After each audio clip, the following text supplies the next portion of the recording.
வணக்கம் மக்களே! இன்னைக்கு நம்ம மார்க்கெட்ல ஒரு மிகப்பெரிய ஒரு ஆப்பர்ச்சுனிட்டி ஓப்பன் ஆயிருந்தது. பலரும் பார்த்தீங்கன்னா, அத செக் பண்ணியிருப்பீங்க அப்படின்னு நான் எக்ஸ்பெக்ட் பண்றேன். காலையிலேயே அத பற்றியான அப்டேட்டும் வந்து Telegramல அவங்க கூட நான் ஷேர் பண்ணியிருந்தேன். ஸோ செக் பண்ணி பாருங்கன்ட்டு. ஸோ வேற லெவலான ஒரு சம்பவம் இன்னைக்கு நம்ம மார்க்கெட்ல நடந்துட்டுருக்கு. ஐடி இண்டெக்ஸ் இன்னைக்கு டேல தலகுப்புற விழுந்திருக்கு. 5% வரைக்கான ஒரு இறக்கம் இன்னைக்கு ஐடி செக்டார்ல வந்து ஏற்பட்டிருக்கு. ஸோ இதுக்கு முன்னாடி பெரிய ஒரு செல் ஆஃப் எல்லாம் நம்ம பார்த்துருக்கோம். அது பார்த்தீங்கன்னா, சில இண்டிவிஜுவல் ஸ்டாக்ல வந்து நடக்கும். குறிப்பா இன்ஃபோசிஸ்லலாம் அந்த டைம்ல பெரிய அளவுக்கான ஒரு செல் ஆஃப் வந்து ஏற்பட்டிருக்கு. பட் இப்ப பார்த்தீங்கன்னா, எல்லா ஐடி பங்குகளுமே நல்ல ஒரு செல் ஆஃப வந்து போஸ்ட் பண்ணிட்டு இருக்கு.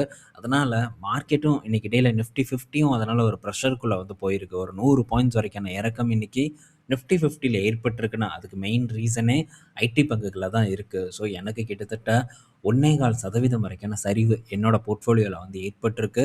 இதுக்கும் மெயின் ரீசன் பார்க்கும்போது ஐடி பங்குகளா தான் இருக்கு. 40,000 கிட்ட இருந்திருக்கு. ஸோ 40,000லேருந்து இப்போ 33,300 கிட்ட வந்திருக்கு. கிட்டத்தட்ட ஒரு 7,000 பாயிண்ட்ஸ் பார்த்தீங்கன்னா, ஐடி இண்டெக்ஸ்ல வெறும் ஒரு 2 வாரத்தில வந்து காணாம போயிருக்கு. அந்த அளவுக்கான ஒரு செல் ஆஃப் வந்து ஐடி பங்குகள்ல ஏற்பட்டிருக்கு. பட் ஐடி பங்குகள்ல ஆப்பர்ச்சுனிட்டி பார்த்தீங்கன்னா, ஓப்பன் ஆயிருக்கு. அது ரொம்பவே வந்து வரவேற்கத்தக்கக்கூடிய ஒரு விஷயம் தான். டிசிஎஸ் இன்னைக்கு டேல மரண அடி. இன்னைக்கு டேல அதிகப்படியான ஒரு செல் ஆஃப் ஏற்பட்ட பங்கே டிசிஎஸ்ஸா தான் வந்திருக்கு. கிட்டத்தட்ட 5.5% வரைக்கான ஒரு இறக்கம் நடந்திருக்கு. ஸோ டிசிஎஸ்ல பார்த்தீங்கன்னா, நான் இதுக்கு முன்னாடி நேத்து நம்ம டிஸ்கஸ் பண்ணோம். ஸோ ஒன்ஸ் வந்து நான் எக்ஸ்பெக்ட் பண்றேன் என்னோட பிரைஸுக்கு கீழ கட் பண்ணுச்சுன்னா, அகைன் வந்து என்னோட அக்யூமுலேஷன் ப்ராசஸ ஸ்டார்ட் பண்ணிருவேன்ட்டு. பட் இன்னைக்கே ஸ்டார்ட் பண்ணக்கூடிய ஒரு நிலைமை வரும் அப்படின்னு நான் நினைக்கல. அது மட்டும் இல்ல, ஸோ எக்ஸ்பெக்ட் பண்ணத விட ஒரு பெரிய ஒரு ஆப்பர்ச்சுனிட்டிய இன்னைக்கு டேல டிசிஎஸ் பார்த்தீங்கன்னா உருவாக்கி குடுத்துருக்கு. ஸோ காலையில பார்த்தது ரொம்ப மகிழ்ச்சி. ஸோ நான் ஃபர்ஸ்ட்டு பார்த்தீங்கன்னா 2,800 கிட்ட வந்து ஒரு என்ட்ரிய குடுத்தேன். 2வது பார்த்தீங்கன்னா 2,750 கிட்ட ஒரு என்ட்ரிய போட்டிருக்கேன். ஸோ அக்யூமுலேஷன் ப்ராசஸ் பார்த்தீங்கன்னா ஓடிட்டுருக்கு. டிசிஎஸ்ஸ பொறுத்தவரைக்கும். ஸோ ஃபர்தர் செல் ஆஃப் நடந்தாலும் கூட டிசிஎஸ்ல வந்து நான் தொடர்ந்து ஃபோக்கஸ் பண்றத பத்தி தான் வந்து திங்க் பண்ணுவேன். ஸோ எனக்கு தெரிஞ்சு எக்ஸிக்யூட் ஆயிரும்னு நான் நினைக்கிறேன். 2,750ங்கிற ஒரு ரேஞ்சு ஆச்சுன்னா மிகவும் நல்ல ஒரு விஷயம் தான். ஸோ அதுக்கு அடுத்ததும் போட்டு வச்சிருக்கேன். அது எங்கன்னா 2,700 கிட்ட. பட் நடக்குமா அப்படின்ட்டு தெரியல. மேபி அத ஏதாச்சும் ஆல்டர் பண்ணாலும், அந்த அப்டேட்ட வந்து உங்க கூட எப்படியாச்சும் வந்து ஷேர் பண்றதுக்கு நான் ட்ரை பண்றேன். ஓகே. ஸோ டிசிஎஸ் இன்னைக்கு பெரிய அளவுக்கான ஒரு அடி. விப்ரோ பார்க்கும்போது ஒரு 4.5% வரைக்கான இறக்கத்த குடுத்திருக்கு. இன்ஃபோசிஸ் 5.5% வரைக்கான இறக்கத்த குடுத்திருக்கு. ஸோ டிசிஎஸ்ஸா, இன்ஃபோசிஸா, நீயா நானா அப்படின்ட்டு போட்டி போட்டு 2 பங்குகளும் வந்து இன்னைக்கு சரிவடைஞ்சுட்டு வந்துட்டுருக்கு. ஸோ இன்ஃபோசிஸ் நம்ம ஆல்ரெடி வந்து ஒருக்கா டிஸ்கஸ் பண்ணியிருக்கோம். எப்போனா, இந்த 1400 இப்ப இருக்கக்கூடிய ரேஞ்ச் வரும்போதே நம்ம போன டைம் என்ன டிஸ்கஸ் பண்ணோம்னா, இந்த ரேஞ்ச் நமக்கு அட்ராக்டிவா இல்ல. ஃபர்தரா ஒரு செல் ஆஃப் ஏற்பட்டதுன்னா அப்ப நம்ம பார்க்கலான்ட்டு. ஸோ எனக்கு ஒன் அண்ட் ஒன்லி ஒரு ஆப்பர்ச்சுனிட்டியா டிசிஎஸ் மட்டும் தான் வந்து கண்ணுக்கு தெரிஞ்சது. இப்பவும் அதுதான் கண்ணுக்கு தெரியுது. பட் மேற்கொண்டு ஐடி பங்குகளோட பெர்ஃபார்மன்ஸ நம்ம பார்த்தோம்னா, விரைவில் மற்ற பக்கமும் ஒரு ஆப்பர்ச்சுனிட்டி ஏற்படும்னு நான் நினைக்கிறேன். ஆனா, இப்போ இந்த ஏஐய காட்டி திரும்ப பார்த்தீங்கன்னா, மார்க்கெட்ல ஒரு பிரஷர தான் வந்து பில்டப் பண்ணிட்டு இருக்காங்க. ஸோ இந்த ஏஐ பார்த்தீங்கன்னா, பெரிய அளவுக்கான ஒரு இம்பாக்ட்ட ஏற்படுத்தாது.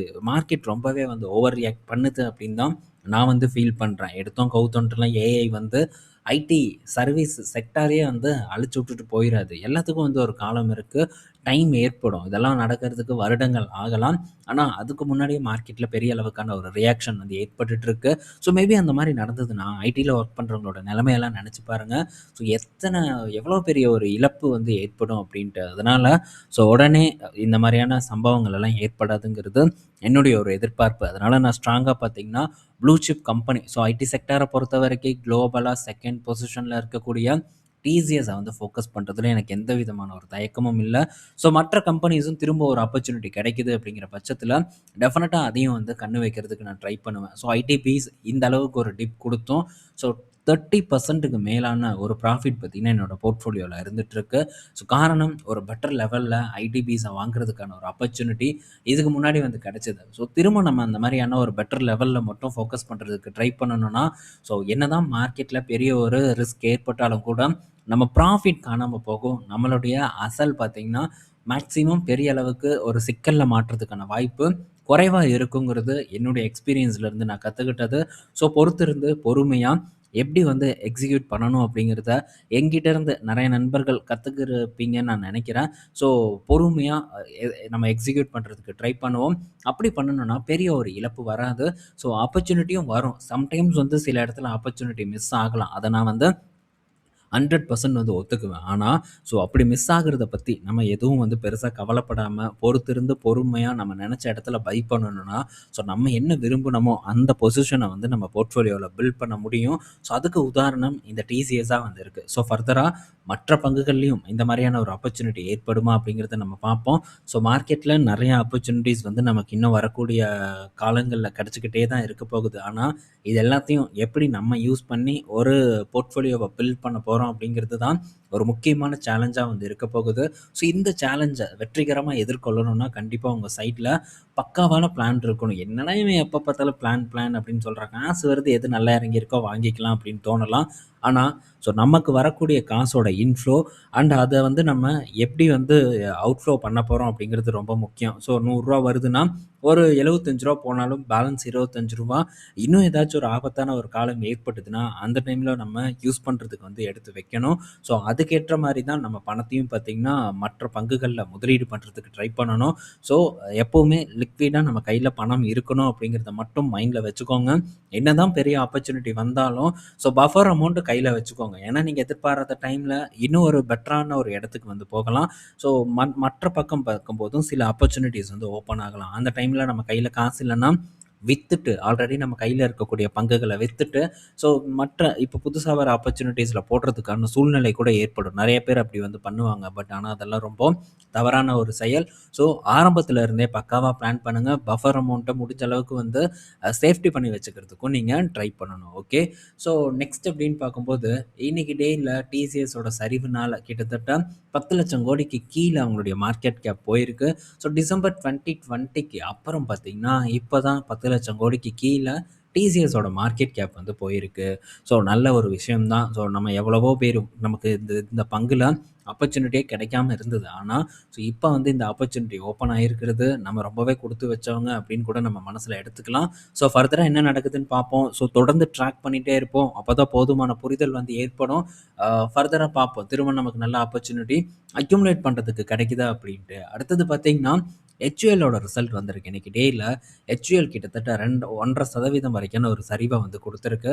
ஹெச்யூஎல்லோட ரிசல்ட் ஹெச்யூஎல்லோட ரிசல்ட்ட பார்த்தீங்கன்னா, வேற லெவல் பெர்ஃபார்மன்ஸ குடுத்த மாரி உங்களுக்கு ஒரு பிம்பம் வந்து ஏற்படலாம். இங்க பாருங்க, 6,600 கோடி ப்ராஃபிட். என்னடா இது அப்படின்னு நம்ம யோசிப்போம். ஆனா, இது வந்து ஒரு ஒன் டைம் இன்கம். எப்படி டாடா மோட்டார்ஸ் டீமர்ஜர் நடந்தப்ப அவங்களுக்கு ஒரு ஒன் டைம் இன்கம் வந்ததோ, அதே மாரியான ஒரு ஒன் டைம் இன்கம் தான் இப்போ ஹெச்யூஎல்லுக்கு வந்திருக்கு. இந்த ஐஸ்கிரீம் பிசினஸ் டீமர்ஜர்னால. ஐஸ்கிரீம் பிசினஸ் டீமர்ஜர் ஆயி, விரைவில் வந்து லிஸ்ட் பண்ணப்படும் அப்படின்ட்டும் இந்த ரிசல்ட்ல வந்து சொல்லியிருக்காங்க.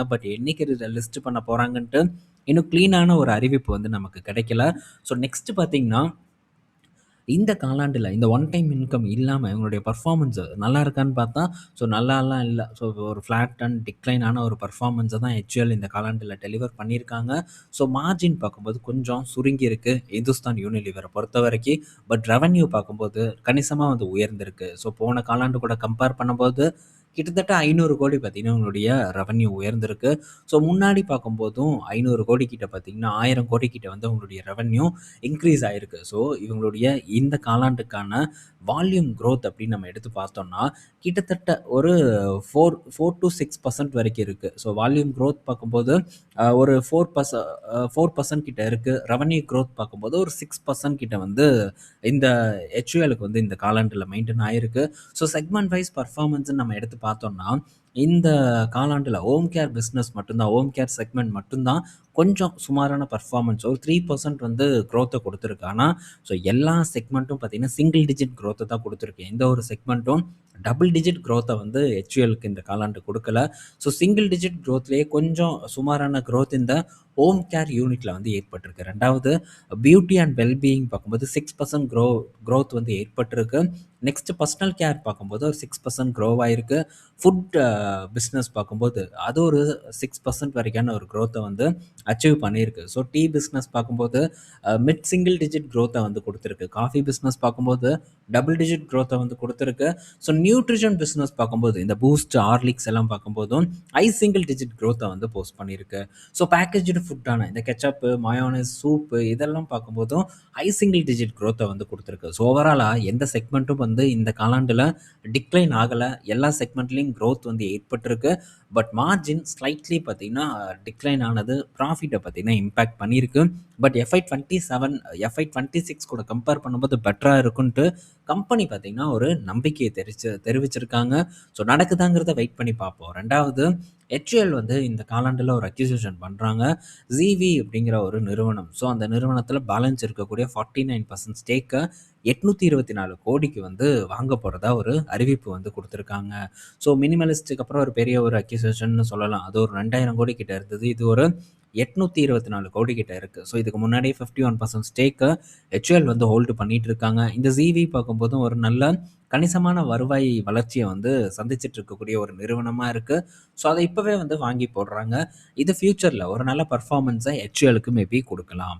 அடுத்தது பார்த்தீங்கன்னா, HUL பார்க்கும்போது ஸோ அவங்களுடைய ஒரு வெல்பீயிங் நியூட்ரிஷன் அதில இருக்கக்கூடிய ஷேர்ஸ ஒரு 19% கிட்ட ஸ்டேக் வச்சிருக்காங்க. அவங்களுடைய என்டையர் ஸ்டேக்கையும் வந்து விக்கிறதா சொல்லியிருக்காங்க. 70 கோடிக்கு 2022ல வாங்கியிருக்காங்க. இப்போ அது 307 கோடியா இருக்கு. 4 வருஷத்துல நல்ல ஒரு வளர்ச்சி. 4 வருஷத்துல HUL பங்கு கூட இந்த மாரியான ஒரு வளர்ச்சிய வந்து குடுத்துருக்காது. ஆனா, ஸோ இந்த வெல்பீயிங் நியூட்ரிஷன் அவங்க அக்யூசிஷன் பண்ண ஸ்டேக்ஸ் பார்த்தீங்கன்னா, அவங்களுக்கு நல்ல ரிட்டர்ன வந்து குடுத்துருக்கு. ஸோ ஒரு ஃபார்மா கம்பெனிக்கு பார்த்தீங்கன்னா, இந்த பிசினஸோட ஸ்டேக்க HUL வந்து விக்க போறாங்க. இது HUL கிட்டேருந்து வந்து ஒரு அப்டேட்டா இருக்கு. அடுத்தது பார்த்தீங்கன்னா, நம்ம நெட்வெப்போட ரிசல்ட் பார்ப்போம். ஸோ HUL இப்பவும் ஒரு டவுன் சைடு கீழ இறங்கியிருந்தாலும் கூட, இன்னுமே பார்த்தீங்கன்னா, HUL ஒரு ஒரு நல்ல ஒரு ரேஞ்சுக்கு எட்டி பார்க்காம தான் இருக்கு. மேபி ஃபியூச்சர்ல எட்டி பார்த்தது அப்டின்னா, நம்ம இத வந்து பிடிக்கிறதுக்கு ட்ரை பண்ணலாம். ஓகே. ஸோ அடுத்தது பார்த்தீங்கன்னா, நெட்வெப் டெக்னாலஜிஸ்ல வந்து ஒரு பிளாக் டீல் நடந்திருக்கு. ஸோ யாருன்னு பார்த்தா ப்ரொமோட்டர். ஸோ ப்ரொமோட்டர் குரூப் ஒரு சில 3 பேர் நெனைக்கிறேன். 3 பேர் பார்த்தீங்கன்னா, ஒரு 3% பங்குகள வந்து நெட்வெப்ல வித்திருக்கிறதா ஒரு டேட்டா வந்து குடுத்துருக்காங்க. பட் இருந்தும் இன்னைக்கு ஒரு 1% வரைக்கான ஒரு ஏற்றத்த தான் வந்து போஸ்ட் பண்ணியிருக்கு. ஒரு நல்ல பீக்க தொட்டுட்டு, இப்ப பார்த்தீங்கன்னா, ஒரு கரெக்ஷன குடுத்து ஒரு சைட்வே இந்த பங்குல நடந்துட்டுருக்கு. ஸோ ஏஐ பூம் அப்படின்னு சொல்லிட்டு இந்த பங்கு கொஞ்சம் நல்லாவே வந்து இந்த ரேலில பார்ட்டிசிபேட் பண்ணியிருக்கு. நிலைக்குமாங்கிறதெல்லாம் நம்ம வெயிட் பண்ணி தான் வந்து பார்க்கணும். அடுத்தது வோடாஃபோன் ஐடியா வந்து இன்னைக்கு இடையில ஒரு சரிவ குடுத்துருக்கு. ஒரு 3% வரைக்கும். என்ன ரீசன் பார்த்தா, JP Morgan டவுன்கிரேட் பண்ணியிருக்காங்க. 24% பார்த்தீங்கன்னா, கீழ இறங்கும்னு சொல்லியிருக்காங்க. இந்த பங்குக்கு இதுதான் வேல. ஸோ நல்ல ஒரு ஸ்விங் லோக்கு வேண்டியது. அங்கருந்து திரும்ப ஏதாவது ஒரு பாசிட்டிவ் நியூஸ குடுப்பானுங்க. அப்கிரேட் பண்ணுவாங்க. திரும்ப பார்த்தீங்கன்னா, ஒரு பீக்க வந்து தொடும். ஸோ இதுதான் இந்த பங்கு தொடர்ந்து ரொட்டீனா பண்ணக்கூடிய ஒரு ஒர்க்கா வந்து இருக்கு. ஸோ இதில நம்ம நண்பர்கள் கூட சில பேர் வந்து ஸ்விங் ட்ரேட் பண்ணி பணமும் வந்து சம்பாரிச்சுட்டு தான் இருக்காங்க. ஸோ நல்ல விஷயமும் கூட. பட் ரொம்ப கேர்ஃபுல்லா வந்து பண்ணுங்க. ரொம்ப அடிமட்ட ரேட்டுக்கு போனா தான் இதில வந்து ஸ்விங் பண்றதுக்கான ஆப்பர்ச்சுனிட்டி ஏற்படும். இடைப்பட்ட நடுவுல டைம்லலாம் நம்ம போனோம்னா, கண்டிப்பா இந்த பங்குல லாஸ் பண்றதுக்கான வாய்ப்பு ரொம்ப வந்து அதிகமா இருக்கு. அடுத்தது பார்த்தீங்கன்னா, ஸோ ஐசிஐசிஐயோட ஏஎம்சிக்கு பார்த்தீங்கன்னா, இப்போ ஆர்பிஐ ஒரு இது குடுத்துருக்காங்க. ஸோ ஸ்டேக் அக்யூர் பண்றதுக்கான ஒரு அப்ரூவல வந்து குடுத்துருக்காங்க. 9.95% வரைக்கான ஸ்டேக்க இந்த ஃபெடரல் பேங்க்ல வந்து பண்ணிக்கலாம் அப்படிங்கிற ஒரு டேட்டா வந்துட்டு கிடைச்சிருக்கு. ஸோ ஃபெடரல் பேங்க் மட்டும் இல்லாம, இன்னும் சில banks Bandhan bank, city union bank, Equitas small finance bank போன்ற இடத்துல அக்யூசியேஷன் நடக்க போறதா எதுவும் ஃபுல்லா வாங்க மாட்டாங்க. எப்படியும் கொஞ்சம் கொஞ்சமா தான் வந்து வாங்குவாங்க. இது அந்த வங்கிகளுக்கு பார்த்தீங்கன்னா, ஒரு நல்ல செய்தி. நேத்து கூட ஃபெடரல் பேங்க் ஒரு நல்ல பெர்ஃபார்மன்ஸ போஸ்ட் பண்ணிட்டு இருந்தது. இன்னைக்கு பார்க்கும்போது ஒரு 1% வரைக்கான சரிவு ஃபெடரல் பேங்க்லயும் ஏற்பட்டிருக்கு. சிட்டி யூனியன் பேங்க்லயும் ஏற்பட்டிருக்கு. ஸோ இன்னைக்கு இடையில நம்ம பல இன்ஃபர்மேஷன் பத்தி பார்த்திருப்போம். ஐடி பங்குகள் பற்றியான அப்டேட் இருக்கும். ஐடி பங்குகள்ல நான் என்ன பண்ணேங்கிறத பற்றியும் உங்க கூட ஷேர் பண்ணியிருக்கேன். ஸோ இன்னைக்கு ஈவினிங் பார்க்கும்போதும் நெறைய பங்குகளோட ரிசல்ட் எல்லாம் வந்து இருக்கு. எப்படி பெர்ஃபார்ம் பண்ணியிருக்காங்கன்னு பார்ப்போம். நாட்கோ இருக்கான். அவன் எப்படி ரிசல்ட்ட போஸ்ட் பண்றான் அப்படிங்கிறதையும் பார்க்க ரொம்பவே வந்து ஆர்வமா இருக்கேன். இத தாண்டி கோல் இந்தியாவோட ரிசல்ட் இருக்கு. ஸோ ஒன்னொன்னா வந்து நம்ம ஈவினிங் ரிசல்ட் வந்ததுக்கப்புறம் டிஸ்கஸ் பண்ணுவோம். இந்த வீடியோ பயனுள்ளதா இருக்கும்னு நான் நினைக்கிறேன். ஈவினிங் மறுபடியும் மீட் பண்ணலாம். பாய் மக்களே!